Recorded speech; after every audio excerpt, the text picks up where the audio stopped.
So here is a efficient cobblestone farm and also stone farm if we use a silk touch pickaxe. So to make this we are going to need 6 chests, 6 pistons, 2 redstone torches, 13 redstone dust, 1 redstone repeater, 4 rails, 2 power rails, 1 detector rail, 1 minecart, 1 lever, 6 blocks of glass, 6 hoppers, a lot of blocks, so make sure you've got a lot of blocks at hand, and a lot of lava, so I know you could have an access to the nether so you can keep going back and forth and getting it, and a lot of water, so make like a infinite water source next to what you're building. That would be very helpful. So first we're going to start with 7 blocks across, then we can add a powered rail, 1 detector rail, and normal rail all the way along, and 1 powered rail here. Then we can add a block where the powered rail is and just add a redstone torch there and there, so the powered rail will now be powered. Then we can add a block up here, remove this one, and do it on this side as well. So now we can place our minecart and give it a little push and make sure it works. Yes, it goes all the way along. So then we can add our lever here. This will then, if we flick it, it will turn it off. And all we have to do is flick it back on, give it a little push to get it going, and that will start it over again. Just give it a little push, and there it goes. Then we flick it off to turn it back off.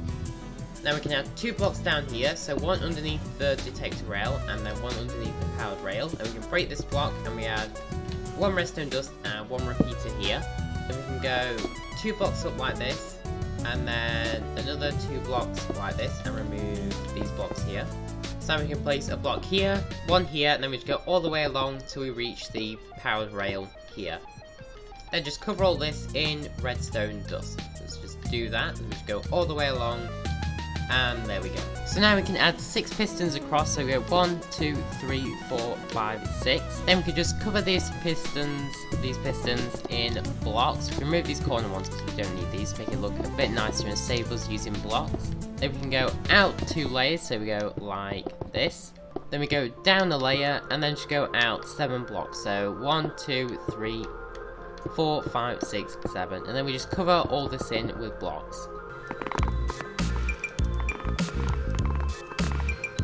Then we can go down a layer and then go 4 blocks. So 1, 2, 3, 4. And then just cover this in as well with blocks.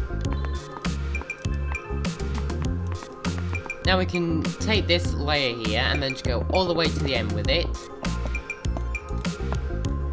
And then 1 block up, and then we just fill this in all the sides with blocks. We just go here, and we just take this all the way along. And then we do the same on this side as well.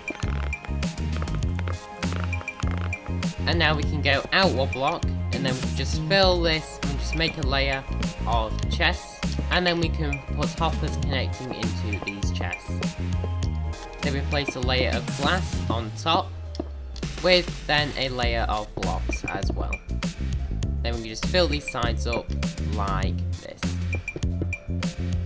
Then we can just add water all the way along here. This will flow down to here, and then we can add water inside these pistons. So we just click it, just click the water on the pistons, and then that will put it in the pistons. Then we can add blocks here, and then 1 here, and then just go all the way along like this.